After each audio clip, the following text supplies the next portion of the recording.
महायुतीमधली मैत्रीपूर्ण लढत ही आता संघर्षात बदलली आहे असं म्हणायला काहीही हरकत नाही. मित्रहो, अजित पवार यांचा राष्ट्रवादी आणि भारतीय जनता पक्ष हे महायुतीमध्ये जरी एकत्र असले तरी या दोन्ही पक्षातील नेत्यांनी महापालिका निवडणुकीमध्ये एकमेकांचे कपडे फाडलेले आहेत. दोन्ही पक्षातील गुंडांना, गुन्हेगारांना उमेदवारी दिल्याच्या भोवती हा वाद अधिक फिरला आहे, हे लक्षात घ्या. भारतीय जनता पक्ष हा राक्षस आहे, त्याची भूक मोठी आहे. भाजपा हा प्रचंड भ्रष्टाचारी पक्ष आहे, अशा प्रकारचा घणाघात या निवडणुकीमध्ये अजित पवारांनी केला. त्यामुळं भारतीय जनता पक्ष नेते प्रचंड अस्वस्थ झाले. अजित पवारांना सोबत घेऊन, म्हणजे महायुतीमध्ये सोबत घेऊन पश्चाताप झाल्याचंही नेत्यांनी सांगितलं. या निवडणुकीत अजित पवारांचा संयम सुटला असल्याचं सांगणाऱ्या देवेंद्र फडणवीस यांचा संयम अखेरच्या टप्प्यात सुटला आणि मग त्यांनी अजित पवारांनाही धारेवर धरलं. काही इशारे दिले तर काही सूचक विधानं सुद्धा त्यांनी केली. अजित पवार यांनी या निवडणुकीमध्ये केलेल्या घोषणाची फडणवीस यांनी खिल्ली उडवली. घोषणा करायला आपल्या बापाचं काय जातं, पण किमान विश्वास बसेल असा तरी जाहीरनामा द्या, अशा शब्दात फडणवीसांनी अजितदादांच्या मोफत प्रवास आणि मेट्रोच्या आश्वासनावर समाचार घेतला. त्याचबरोबर त्यांनी गुन्हेगारांना तिकीट देण्यावरूनही अजित पवार यांना अप्रत्यक्ष इशारा दिला. तो इशारा खूप मोठा आहे मित्रांनो, तो गर्भित इशारा आहे.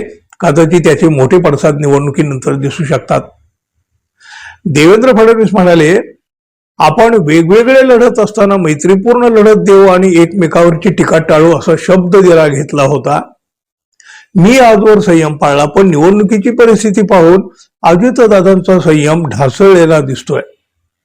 ते आता बोलत आहेत, पण 15 तारखेनंतर ते बोलणार नाहीत, असा टोला सुद्धा फडणवीसांनी लगावला.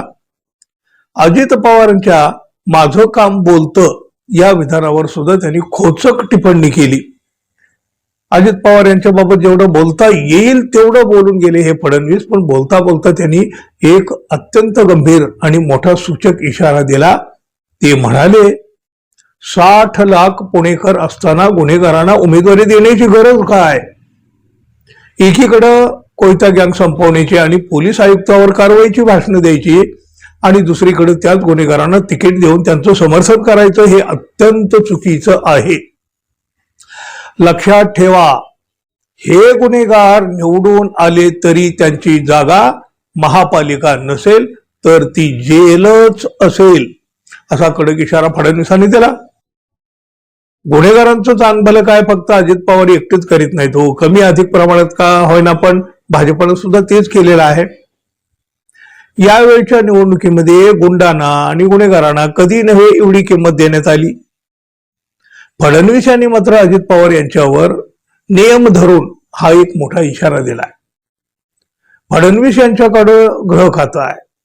निवडणूक संपल्यावर या गुन्हेगार उमेदवारावर म्हणा किंवा ते निवडून आले तरी त्या नगरसेवकावर म्हणा, पण त्यांची जागा मात्र तुरुंगातच असेल असं सांगून मोठी खळबळ उडवून दिली. अजित पवार यांच्यासाठी सुद्धा हा मोठा इशारा मानला जातोय. त्यामुळं महायुतीमधली मैत्रीपूर्ण लढत ही आता संघर्षात बदलली आहे असं म्हणायला काहीही हरकत नाही. मित्रांनो, धन्यवाद. पुन्हा भेटू. नमस्कार.